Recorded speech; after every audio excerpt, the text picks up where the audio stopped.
اللہ کا نام لینے سے انسان اچانک پہنچنے والی مصیبت سے بھی محفوظ رہتا ہے۔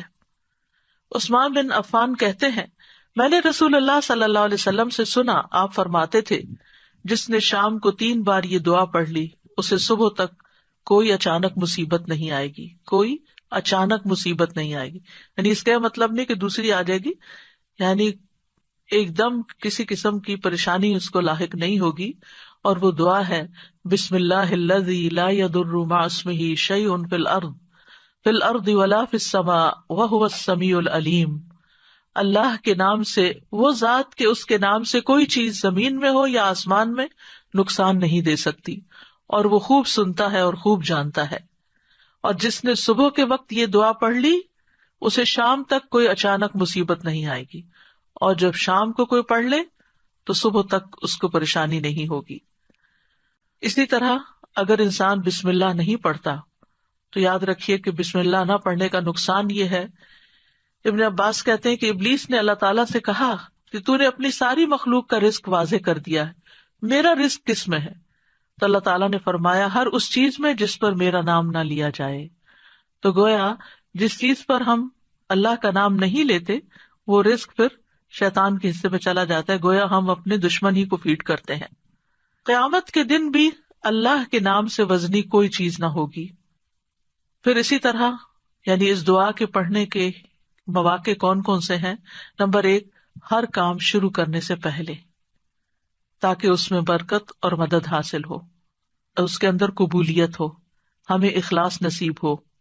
پھر خاص طور پر کھانا کھانے سے پہلے، حضرت عائشہ کہتی ہیں کہ رسول اللہ صلی اللہ علیہ وسلم نے فرمایا، جب تم میں سے کوئی کھانا کھانے لگے تو چاہیے کہ اللہ تعالیٰ کا نام لے، پھر اگر شروع میں اللہ تعالیٰ کا نام لینا بھول جائے تو چاہیے کہ یوں کہے، بسم اللہ اولہ و آخرہ، اللہ کے نام سے اس کھانے کے شروع میں اور آخر میں بھی۔ پھر اسی طرح لباس اتارتے وقت بسم اللہ پڑھنی چاہیے۔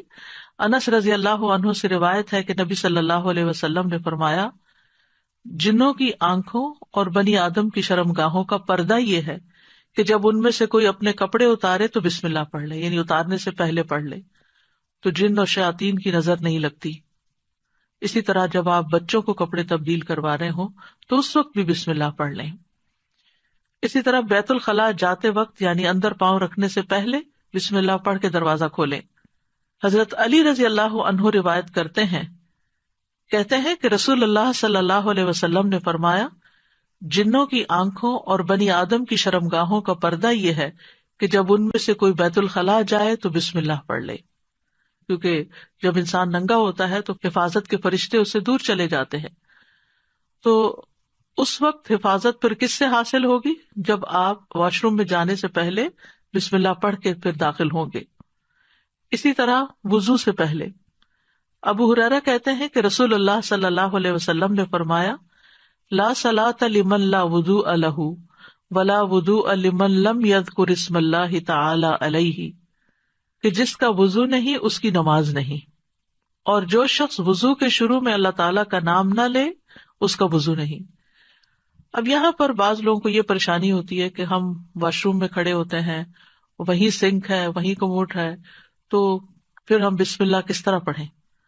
اس کے ایک تو یہ ہے کہ جب آپ وضو کی نیت سے جا رہے ہیں تو اندر داخل ہونے سے پہلے ہی پڑھ لیں اور جا کے ٹیپ کھول لیں اور اپنا وضو شروع کر دیں۔ دوسرا یہ ہے کہ آپ دل میں پڑھ لیں، لیکن اگر کوئی بھول گیا ہے تو جس وقت یاد آئے یعنی وضو کے دوران اس وقت بھی پڑھ سکتا ہے۔ پھر اسی طرح پڑھنا ہی بھول گیا تو اس کا کیا مطلب؟ وضو ہوا ہی نہیں سرے سے، یا پھر یہ کہ اس کی اگر وضو نہیں ہوا تو کیا نماز ہی نہیں ہوئی؟ نہیں، اس کا مطلب یہ کہ اس کا وضو کامل نہیں ہوا۔ یہاں علماء نے اس کا مطلب یہ کیا ہے کہ اس کے وضو میں نقص رہ گیا، وضو ہو جائے گا، نماز ہو جائے گی، لیکن وہ جو برکت حاصل ہونی تھی یا زیادہ ثواب ملنا تھا اس سے انسان محروم ہو جاتا ہے۔ پھر اسی طرح یہ ہے کہ قرآن مجید کی قرأت سے پہلے بسم اللہ پڑھنی چاہیے۔